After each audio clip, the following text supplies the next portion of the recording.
Now, I don't know if Joe is just pretending he doesn't understand my last two videos about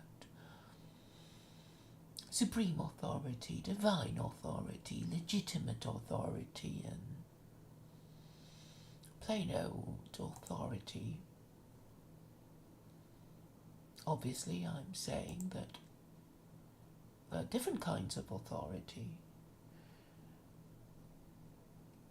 There is lawful authority, which means that the law is properly enforced, nobody disputes its validity, it has been passed by Parliament, nobody questions its validity or its justice, such as the law forbidding murder. So, while somebody charged with murder might say he didn't do it, he wouldn't be saying that there shouldn't be a law against murder. So, when we talk about authority, we mean so many different things. Obviously, somebody in a position of authority over you, your senior at work or your institution, if you live in an institution, school is an institution, a prefect would have authority over a pupil who is not a prefect. So when we talk about authority, we are implicitly ranking a group of people, and even legal authority. So if you're a lawyer and you're doing your research about cases that support your client's case or whatever, you would look for the area of law, and then the which court it is, whether it's a decision of the highest court in the land or a very junior court, whether the facts fit your client's case, that sort of thing. So, while the rule may be a law, there are different attitudes towards different kinds of law, and obviously the more established a law is, the more it's going to be respected. If it has been the law in your country for many years about something or other, people are not going to question it. If it's just come into force, then people are going to act surprised or be actually surprised that there is such a ridiculous law, such as, for example, not being able to,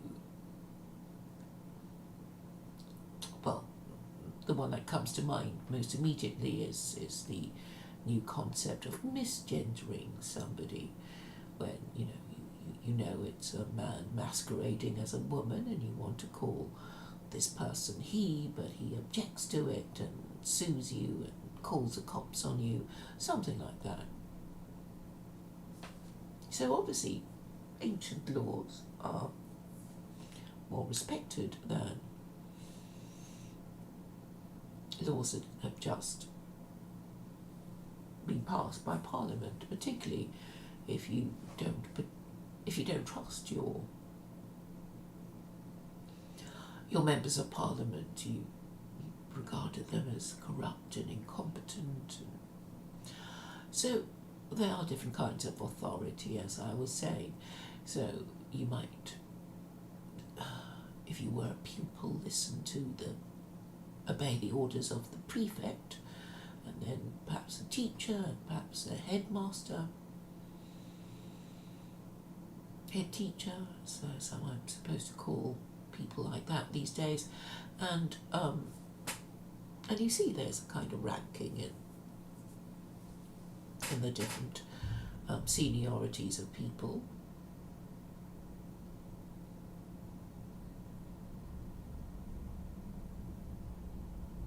So there is parental authority, or the authority your elder brother might have, your elder sibling might have over you, or you as an older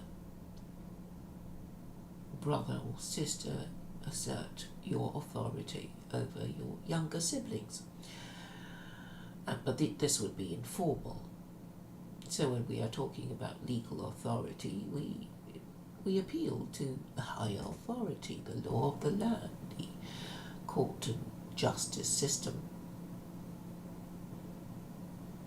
And higher than that would be, well, if a law is obviously unfair, oppressive, you would want the government that passed such a law overthrown.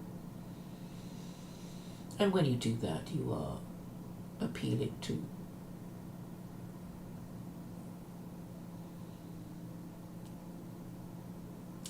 revolutionaries, rebels, or just appealing to a higher power, such as God, to curse a government and make it fall. And as you can see from what I've just said, we are just moving up. You keep appealing for justice. I mean, let us assume that you take your dispute to court. So you start off with the county court, and then the high court, and then the appeal court, and then the Supreme Court, and you might have the option of appealing to an international court. And when you still don't get that justice, you have to appeal to the higher authority that must eventually end in some hypothetical situation where justice exists, or some hypothetical authority which would defend the justice that you are crying out for. So on the question of my point about the Hasmonean dynasty, I should have explained that, well, I thought I did, that it was the rule that any monarch would have an array of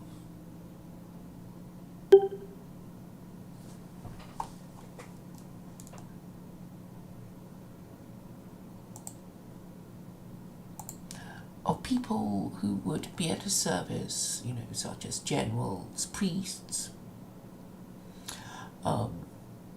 judges, courtiers, that kind of thing. So the person in a society that is run by a monarch would have a priesthood. There is always a priesthood, really.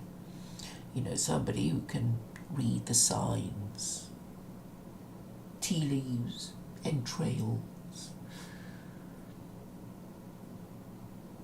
the patterns of bird formations, whatever it is that people used. It was probably all a trick. They only pretended to read the signs. But it gives them time to think, I suppose. If you want to embark on a military adventure, if you were king, you would. Well, it's not something that you decide immediately. What you do is you talk about it, don't you? You ask your advisors, your military advisors, you ask your priest if it's a good idea, if the augurs are good for your military adventure. It's not a simple matter of just deciding and doing it, because a lot of people have to be involved and a lot of people have to be persuaded, and they won't all agree, and you need to get enough of the people that you need to do the job, and you need this extra thing that is a narrative. For example, you say, well, it's a good idea to go to war against my neighbour because he's weak, or he's evil, or some, some story like that, and you would have to go about your business of preparing for war, and there will be people who will either agree with you or not agree with you, and to give yourself extra authority, you would have to go to the priest who, if you're lucky, agree with you and say, what a good idea, we will surely win, and you do, or not. So if the priest, who would be a clever man, disagrees with your military adventure, then he will find ways of saying, don't do it, it augurs ill to go to war on such a day, or in this way, or whatever, and then the soldiers will be demoralised, and you won't win. So you sort of know that you need the approval of people other than yourself. Yes, you could get a whole bunch of yes men, or you could kill your priest to trump up, using trumped up charges, but this just wouldn't. This would create an atmosphere of ill feeling and fear, and that wouldn't be conducive to the success of your military expedition.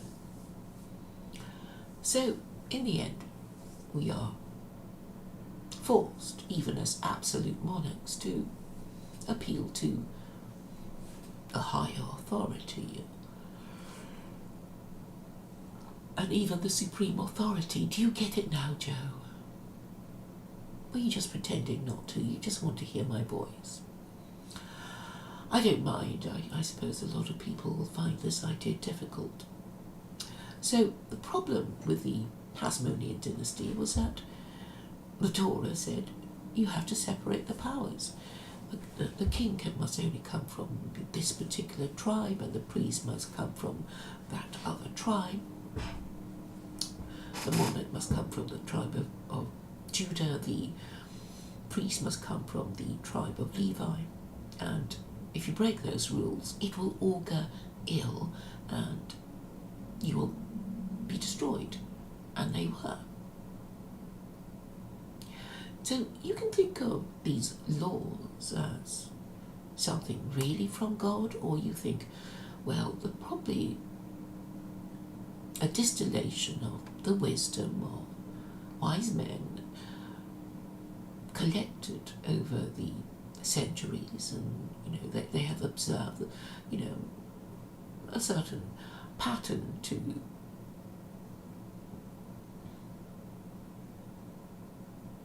the outcomes of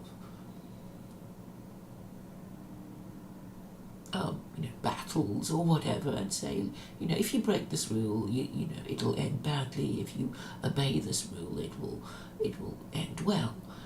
So if you want everything to go smoothly, you would have to get all the people you need to help you to agree, and then you mustn't kill them, and you mustn't intrigue them against them, and if it is a priest, it's very bad form to torture and execute them, because people will just know that the priest didn't agree with you, and you wanted your own way anyway, and you had him killed.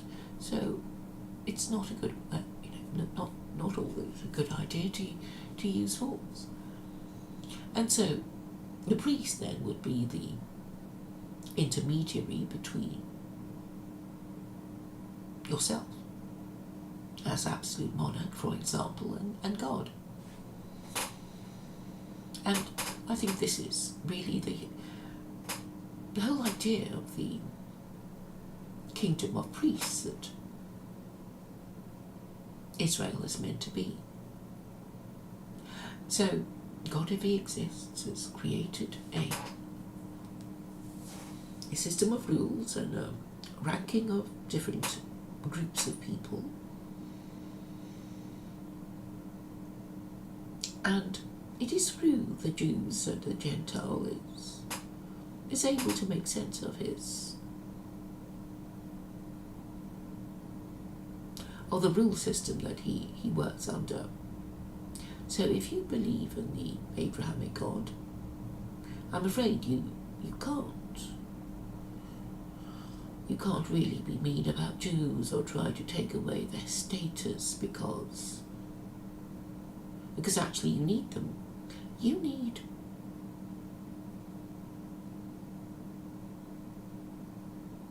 well, I think the situation is this, that Jews are really the constant and Gentiles are the variable in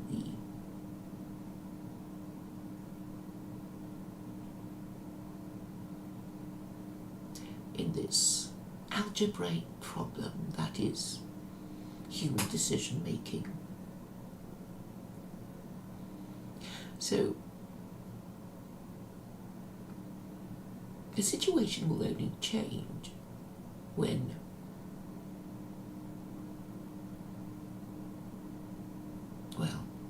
I don't know if it will really change, but the idea is this, that in order to work out in order to solve your problems, you have to refer to scripture,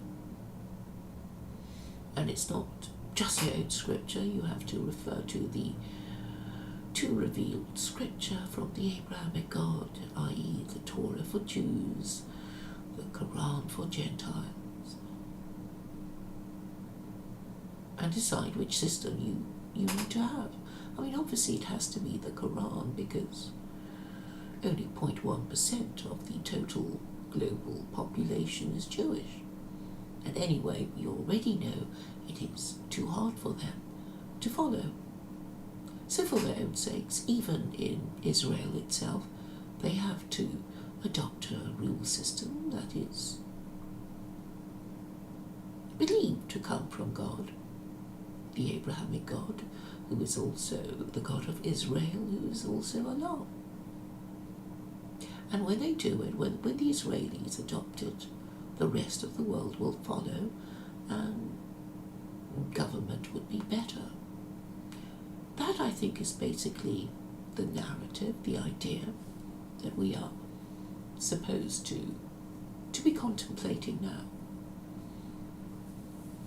Otherwise, there will be no solution to our problems as our politicians become increasingly incompetent and corrupt.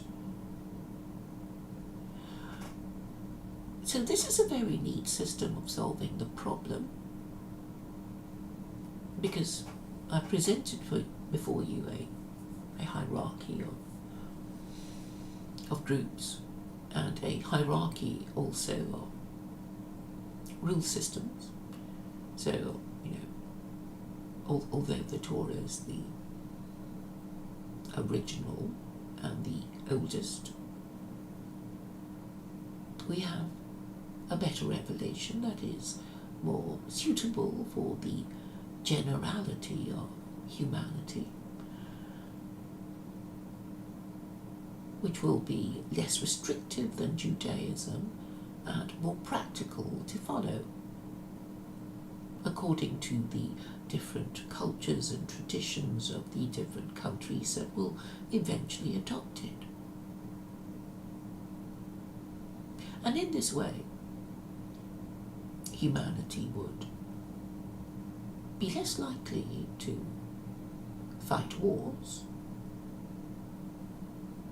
Not that it would be completely eradicated, but there would be a proper order of these things. If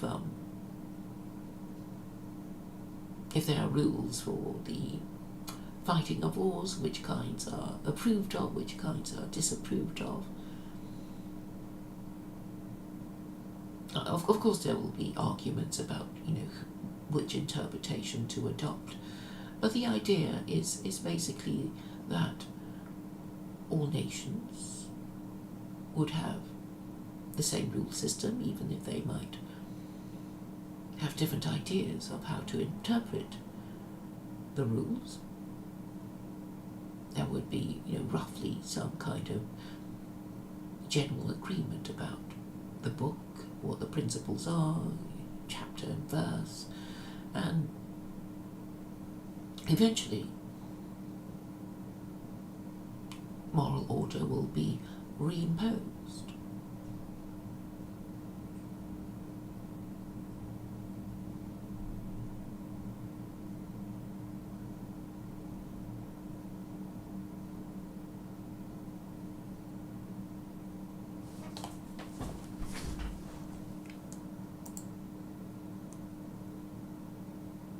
I see so many comments and encounters just saying, one, perhaps my computer is rather tired, there is a bit of a time lag.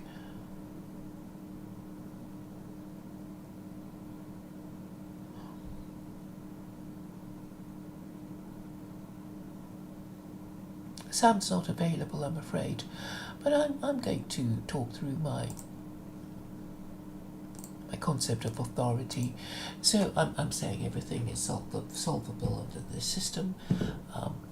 I know there are problems to do with my authority.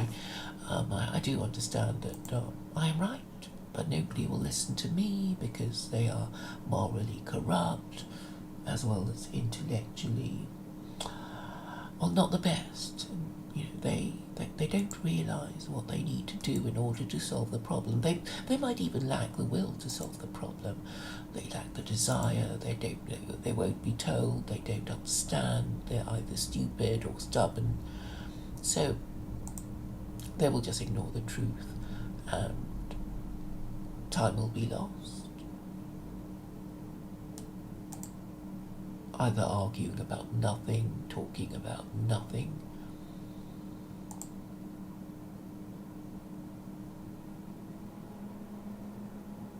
And so, yes, the most interesting thing is really my authority. I mean, obviously, I'm nobody. But even if I were somebody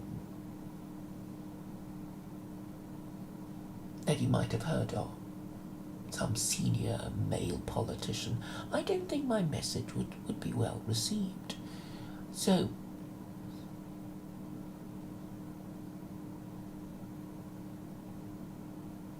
for me, I would have to appeal to a higher authority and invite you to consider the possibility that I might be, in some way, prophetic.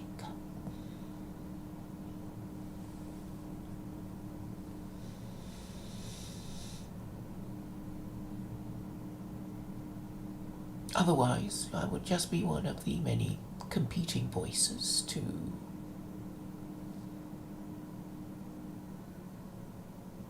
clamouring to be heard. Now, I know Academic Agents has just gone live and he's going to be talking meaninglessly about, what was it? The Supreme Court leak. I mean, obviously it was done to intimidate the forces of conservatism.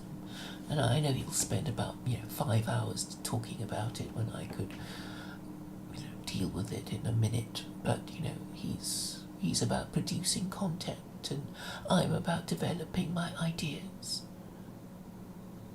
And the most important thing to note about me is that I do develop my ideas.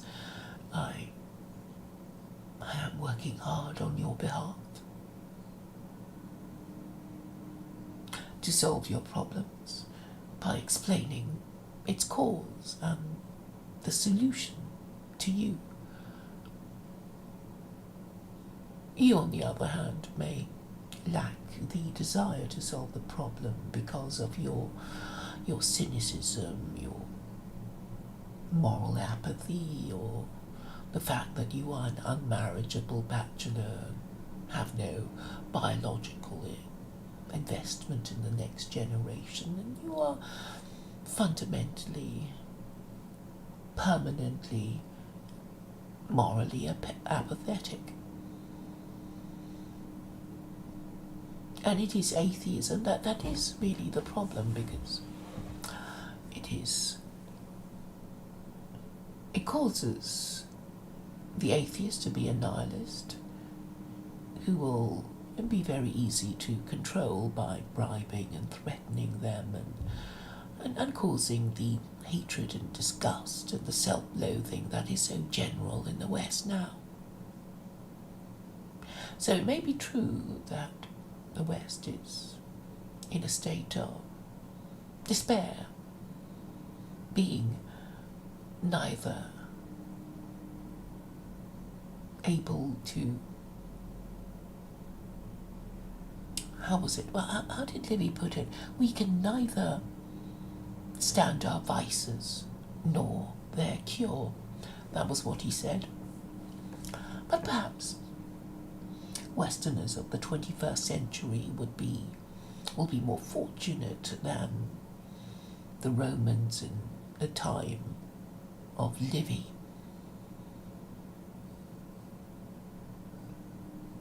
The Romans did not have the Quran. We do not have the same excuse, so I think in theory we can solve our problems, but I know that the crippling effect of indulging in the 7 deadly sins is upon us. We have very weak men who lie to themselves, unable to ask the next question because they don't care. They don't care if their country no longer remains in existence and apart from others, because they expect to be dead and they expect there is enough of civilization, of Western civilization left for them before they go to their graves, and they'll consider that enough for their own selfish purposes, and they will not take the next step to try and make things a little better for their descendants that they know they will not have.